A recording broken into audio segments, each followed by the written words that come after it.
Hi everybody, it's Susan. I'm here in my studio today to share my latest project with you. This is actually my February design team project for Memory Bound Scrapbooking. Those of you in the greater Des Moines area, run down and see Dawn and Kelly and all the girls at Memory Bound. Really fun place to hang out, and they have some great stuff. For this layout, if you haven't seen my design team haul, go watch that one. It's a lot of fun. But Dawn had asked me to do a 2-page Valentine layout. I really had a lot of fun with this. I don't do a lot of 12 by 12s these days. I bet I haven't done one in months. I know it's been months. But I had a good time. It was really easy. So let's get started here. I'm going to zoom in here. I want to show you this. These are the flowers that I picked up from Dawn, and they were already this color. I simply sprayed them with some glimmer mist. And I sprayed them with the pink taffy, Tattered Angels. That's all I did to them. The little hydrangea in the middle, same thing, I just sprayed it. And these are the new Jenny Bolin buttons here, and these are really, really cute. I really like them for some reason. They've got that authentic vintage look, and I like that, as you guys know. Have a Karen Foster stick pin here, and I just added a little bling at the top there. And let's go out just a touch. There we go. Got some Prima bling on here. Have a Tim Holtz Adage ticket and a Tim Holtz journal ticket underneath. Have a little Cherish charm with some seam binding. Real simple to do. Excuse me, you guys. And on the corners on this paper that I've layered, on all 4 corners, I simply took my Baroque die cut and flipped the paper over and traced around it and cut it with my scissors. It was really easy. It didn't take 2 minutes to do each one.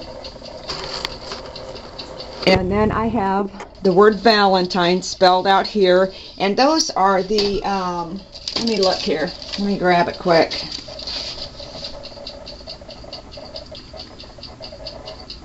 Those are the Jenny Bolin Bingo cut and paste alpha tiles, is how I made these.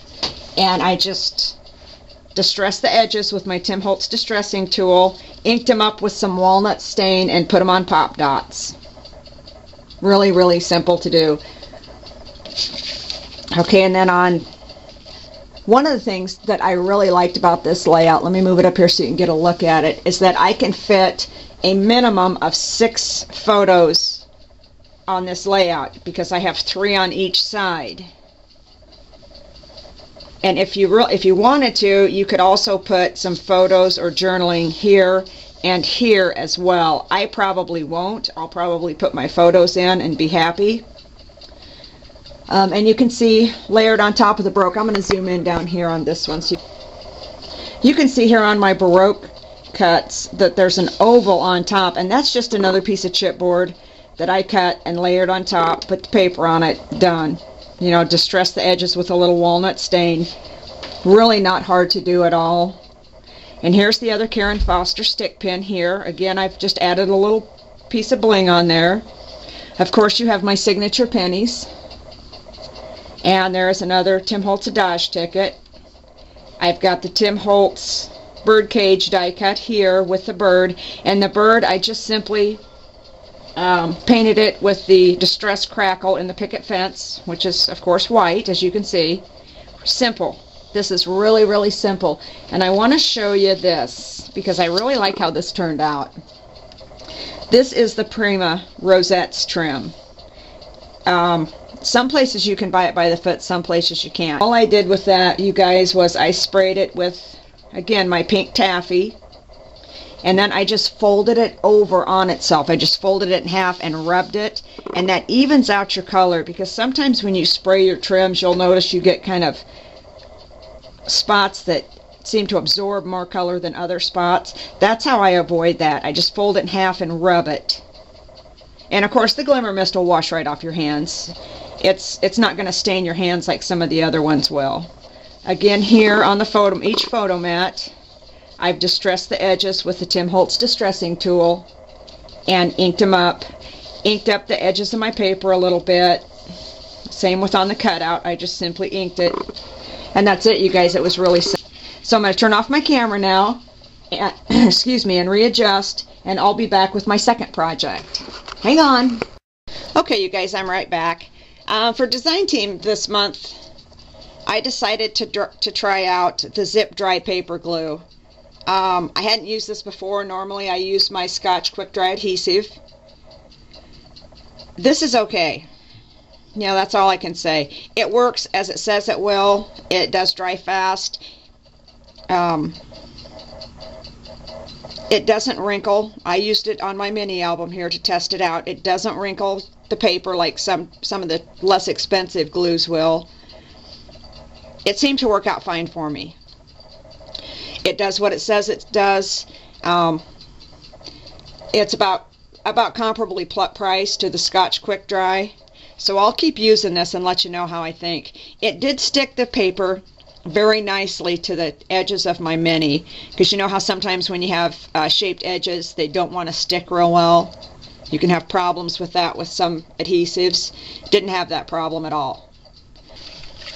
Okay, I also created a Valentine mini album this month, and this one is of course using the Tim Holtz seasonal papers. We'll go through this. I'm not going to spend an extraordinary amount of time on it, but we'll spend a little bit of time here. I've made some flowers, and again, whoops, excuse me guys, I'm sorry. I painted some of the back petals with the mica powders. You guys know I told you on my canvas project, I got that idea from Arlene. It's not a new technique. I had forgotten all about it until I saw Arlene do it, and I really liked it. So again, thanks Arlene. And just simply some Prima flower parts. Have a word stick here from Tim Holtz, and I really like these little hitches. See that? You can see it. It looks like a little doorknob, and he calls them they're hitch something or other. But those are cute. I thought that was a fun little touch to add.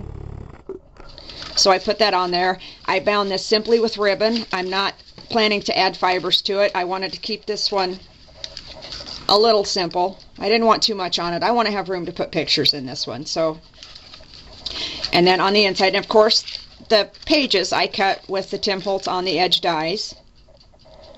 So they kind of graduate. I'll try to line it up here. See, they kind of peek out. So on this side, I've left room here for some journaling or a photo. I've got the Jenny Bolin chipboard buttons on here. And again, the bingo alphabet tiles. Just a button. Let me get in here. I want to show you this. This is kind of fun. For these flowers, I wanted this specific color. And that is, I believe it's a butterscotch. Let me look here so I can tell you, so I don't deceive anybody. No, excuse me, that's the wild honey color on those. And what I did with those was I just took some glossy accents and put a little drop on my craft sheet and added in just a touch of the ink and stirred it up and painted that on, and it's not shiny. And then I wanted to do it in a little lighter shade, so I added a little more glossy accents and then painted the upper one.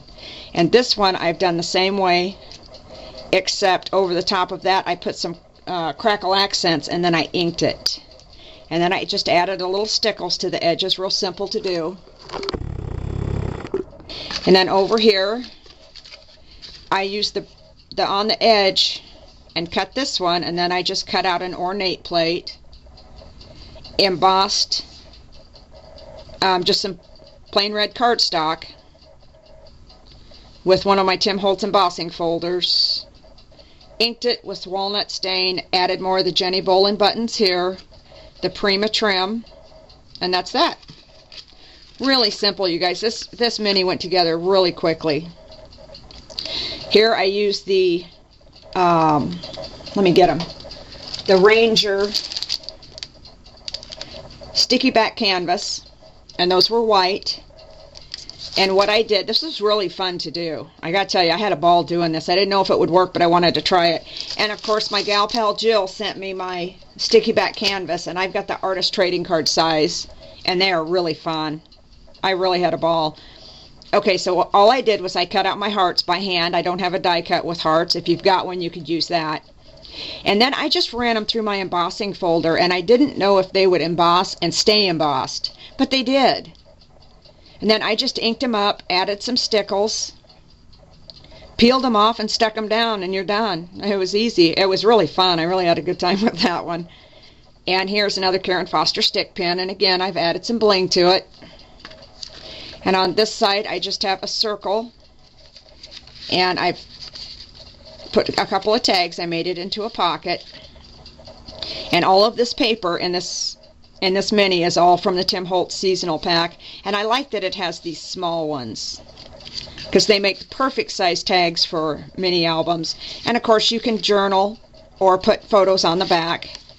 And I just ink the edges, and I did sandwich these over some real thin cardstock to make them real sturdy. And the pocket I simply raised up off of the page, off the little circle with pop dots. There's more of the Prima trim, and I just dressed it a little bit with some ink. And on this side, I just used more of the flowers that I have. This is a Jenny Bolin chipboard button. I've got my pennies. You guys all know how I feel about my pennies. That's my signature thing.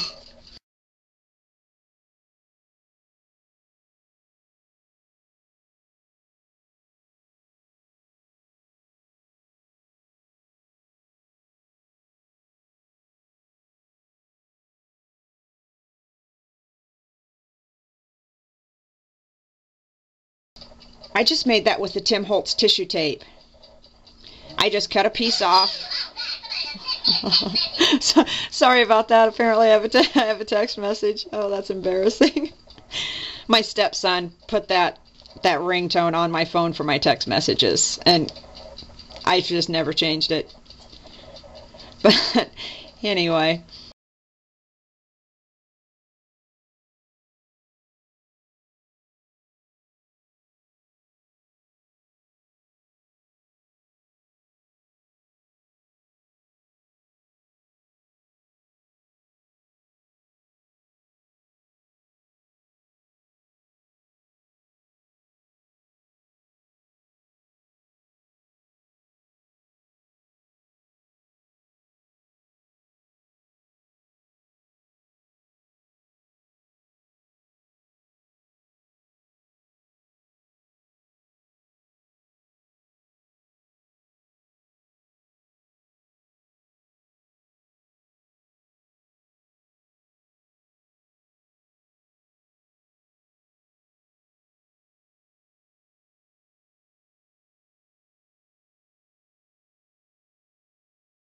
On this page, this was really fun, and I gotta tell you guys, I got this idea for these flowers. I'm gonna zoom in. I'm gonna actually lay this down and zoom in so you can get a good look at those. Those were so stinking fun. Okay, there you go. You can get a good look at it now. All that is a hydrangea part that I had, and I covered it with the tissue tape and then cut it out. I mean, that's it. I put a little ink on it, and I got this idea, guys. If you go to Tim Holtz's blog, he's in the process of putting up his 12 tags of Christmas, which we all look forward to every year. But he had done something similar on one of his tags, and I saw that, how he did it, and I just thought it was the coolest thing. He didn't use the flower. He used something else. But that inspired me to put some on the flowers. I had not thought of covering things with it. But I just think it's a neat idea. I just plain like